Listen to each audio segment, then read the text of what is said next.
Welcome back to the Mornings with Matt Career Podcast. Today we're joined by Albi Nani. Albi is an innovation and strategy analyst at CIBC and an incoming master's student at Oxford University. Albi joins us today to share his journey breaking into the banking innovation scene, navigating the decision to pursue grad school, and conducting research as a business student. If you like what you hear and want to learn more, check out our website, morningswithmattp.com. Follow us on Instagram and TikTok at morningswithmattp, or follow me, Matt Parkin, on LinkedIn. Thanks for joining us today, Albi. Pleasure to be here. This has been in the works for a while, so very happy to be on here, and just kind of happy to be sharing insights in general, helping people where I can. So gotta pay it forward.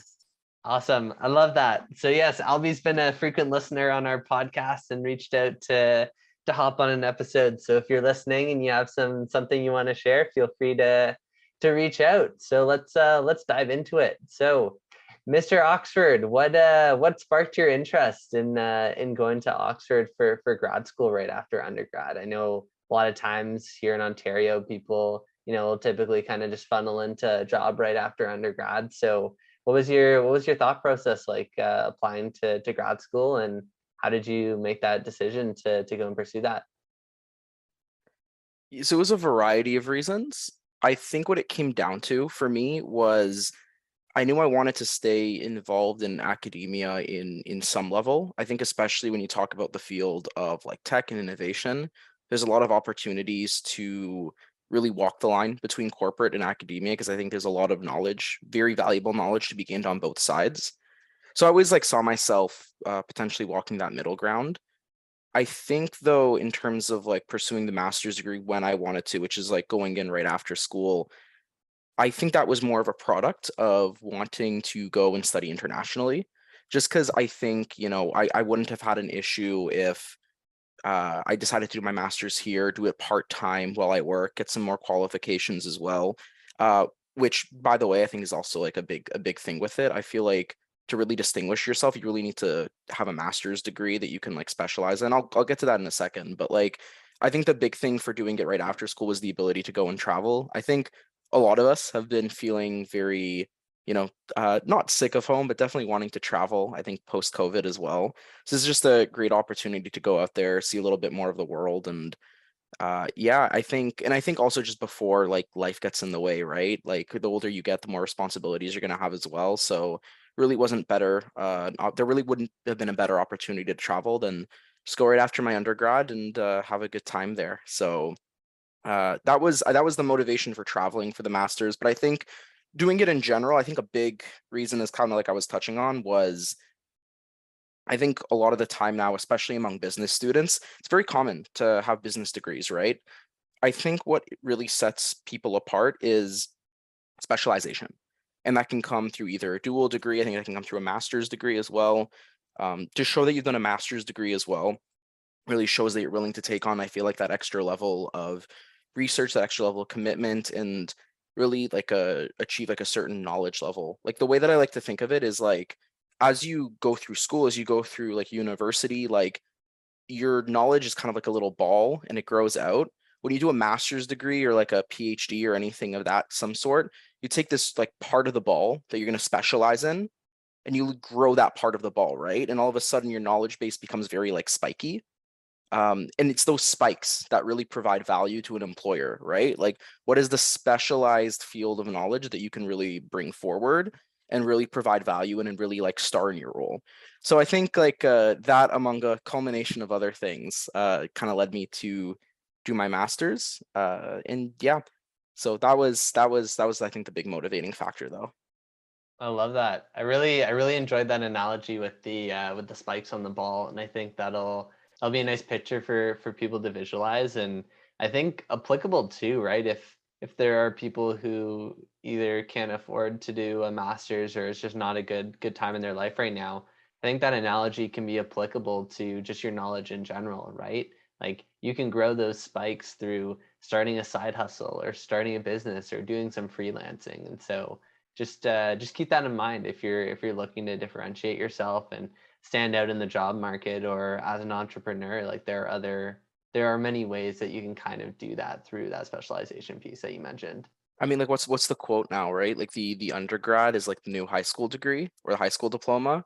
So it's like it's not enough, I feel like, just to come out of your undergrad now and say, "Hey, I got my business degree." Like, great, you and the next like other 500 people as well applying for the position, right? So like you really have to understand what you're bringing to the table, which is also why, and I should mention this, like I'm not going for an MBA, right? I feel like most business students, when you ask them if they're going to a master's program, they go into MBAs. I'm doing an MSc, Master of Sciences in the subject area is called social science of the internet, because I really want to try to specialize in like that digital field. Kind of like as you mentioned at the beginning, right? Like I'm trying to head into the innovation space. So like really specializing in that like digital space, the digital social sciences space, is what's going to provide value to me and my employer, aside from just, rehashing the same business education I just got. I like that. I think that's good to put on some people's radars because I know before we talked about it a few weeks back, I'd never heard of that program before, right? I didn't even know that was a thing. So I think it'll be really helpful for a lot of people considering that. And shifting gears a little bit, so you've been doing a little bit of research, and many students, at least when I was a student, I thought research was kind of only for science students. You went into a lab and you were working with a professor and you had your white coat and your goggles on, but there are other aspects to the research realm, right? So what does the landscape look like with business and social science research, and what kind of skills have you developed from partaking in it? Yeah, I think to level set, um, social sciences research is very, very different than sciences research. And I think that's just both a product of like culture and like regulations around like the experiments and the publications that come out of them. Like in the sciences, there's very strict rules around like who you list as an author on particular research, based on like the kind of contributions they give to an experiment, right? So this is how you end up with like every science paper ever having something like 12 to 15 authors, right? Because like the guy cleaning the beaker probably got put on as an author. You know what I mean? So like there's very like strict guidelines between like including kind of like everyone involved in the research with sciences. And the social sciences is very different.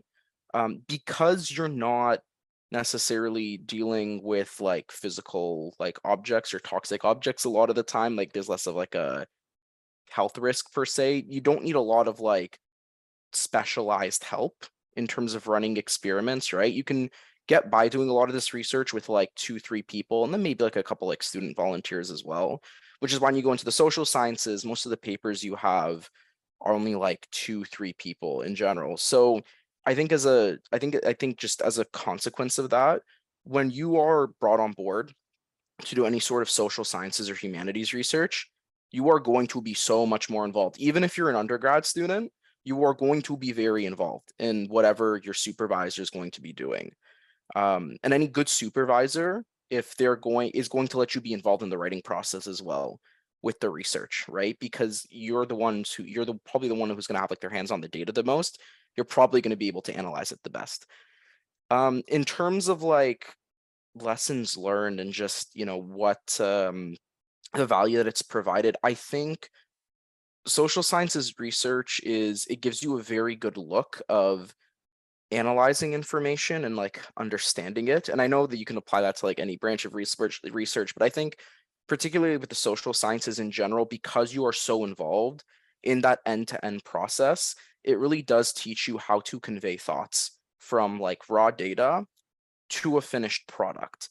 Um, and I think it does make you like a really good writer as well, because academic audiences are notorious for being very flourishing, let's say. You do honestly the stuff you could write in academic papers, you could probably tell anybody else in like half the length, but they want a bunch of fancy language in there as well. But it does teach you to be very meticulous.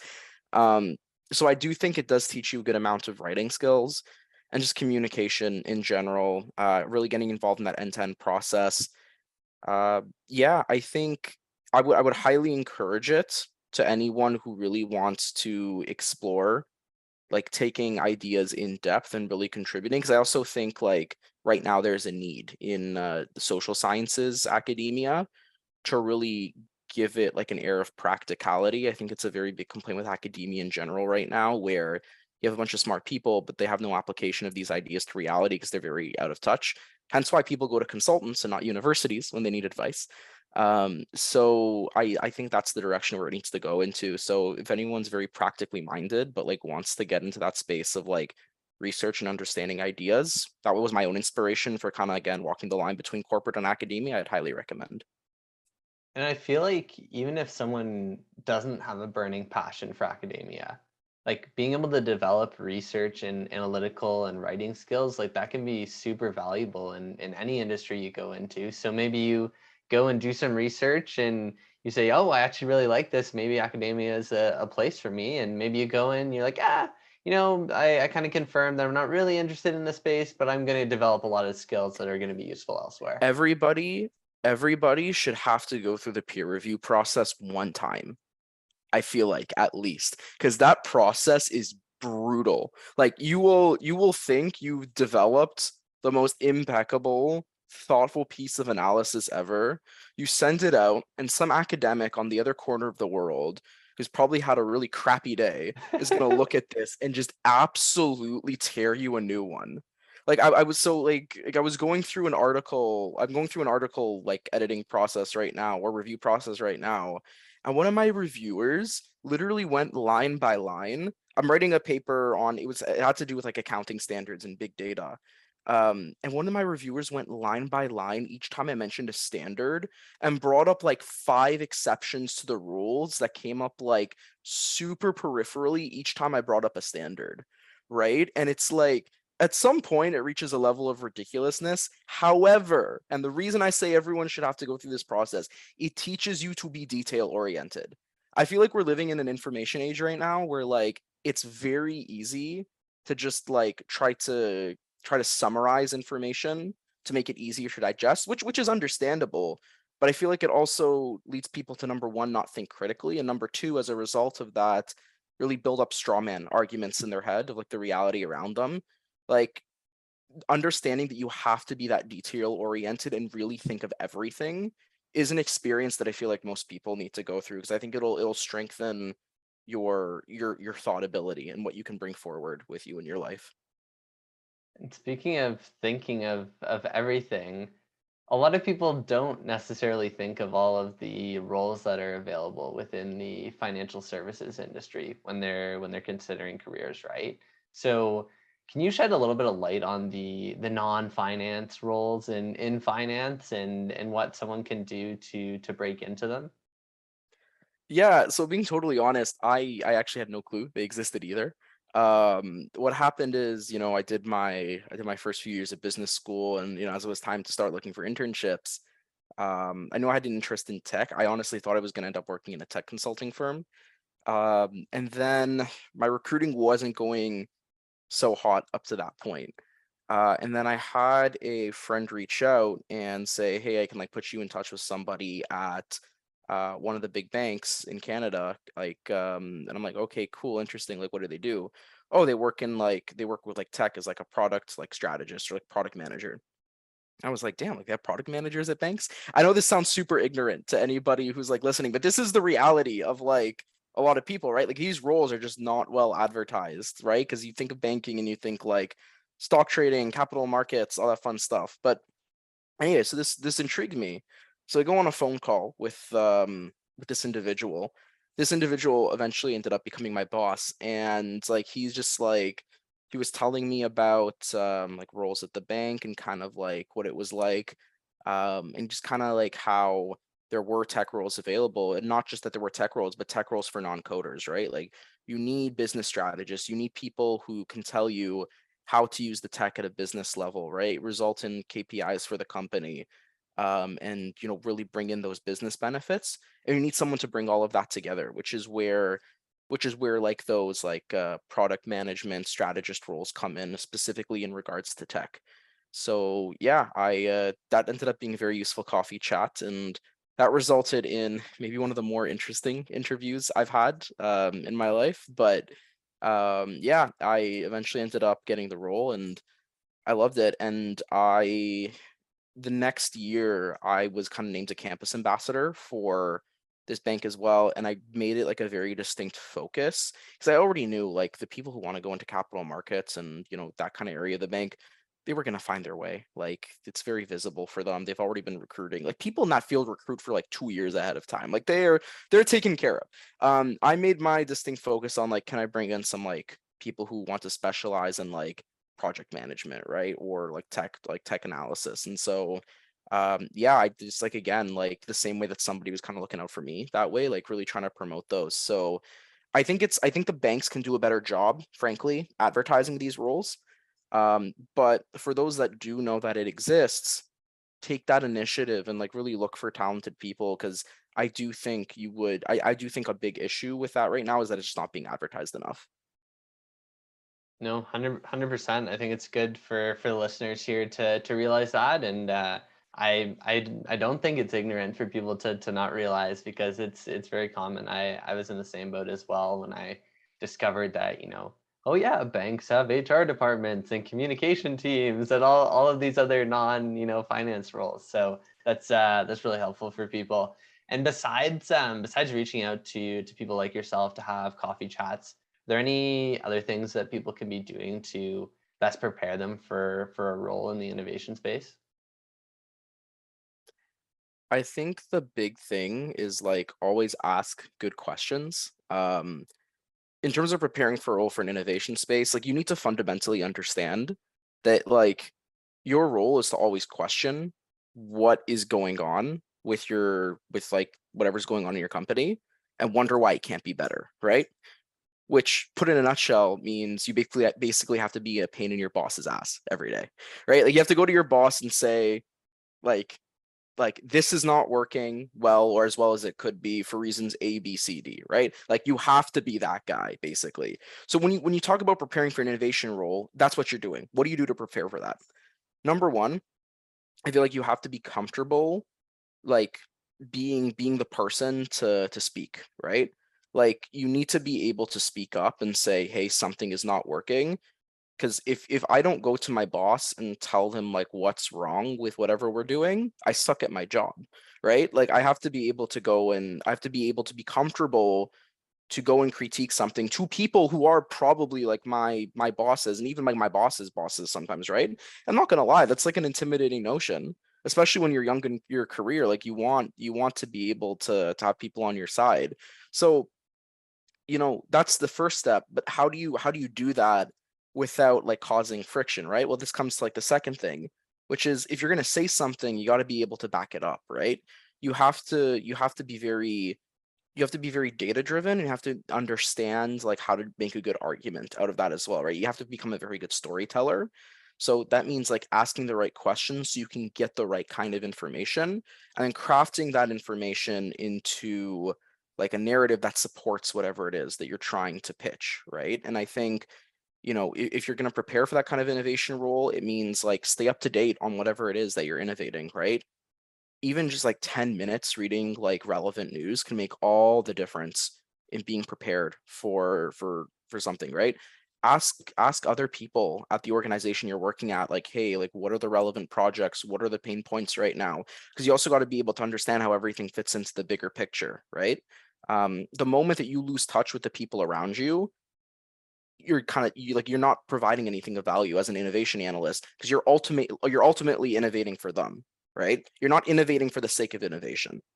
And I think the third thing is like you have to be willing to think outside the box. Like one of the things that I feel like a lot of young people in the innovation space make, or just not even young people, I think anyone who's like new to it, is like they'll go in there, they'll think they'll have a brilliant idea, and then they'll wonder why like no one has done it yet. When in reality, there's like 500 people at the firm who've already sat down and had this exact same idea and we're probably told, no, we can't do this because XYZ reasons. It's not feasible. It's like it's going to cost us too much. It's not like part of our brand strategy, right? Like you always need to ask yourself, let's assume I'm not the first person who's thought of this.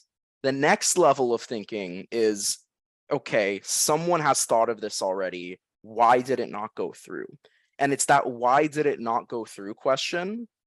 If you can overcome that somehow, if you can find an answer to that question that someone else hasn't found, and find a solution to that that hasn't been previously iterated on, that's where you provide value as an innovation analyst, right? Because like if you can come up with something that no one's thought of before, like just go and be like Bill Gates or like Steve Jobs already, right? Like go ahead and like innovate your own product, because then you're a genius. The reality is, again, most people have had these ideas. Where you innovate is how you achieve those ideas, because that probably hasn't been done before. It's like digging a little bit deeper under the surface, right? You see the framework lying around where it's like, hey boss, there's a problem. The next level is like, hey boss, there's a problem. Here's some solutions. Next level is here's some solutions. This is the one I think we should go with. And then here's hey, this problem happened. I already solved it. Don't worry about it. Just looping you in, Yeah, right? It's kind of like digging down through those layers in the context of innovation to not just be like, oh, hey, this is a cool idea, but digging a little bit deeper to make sure there's actually substance there for before you sure. go and say, oh, hey, what about this? And then someone says, no, this.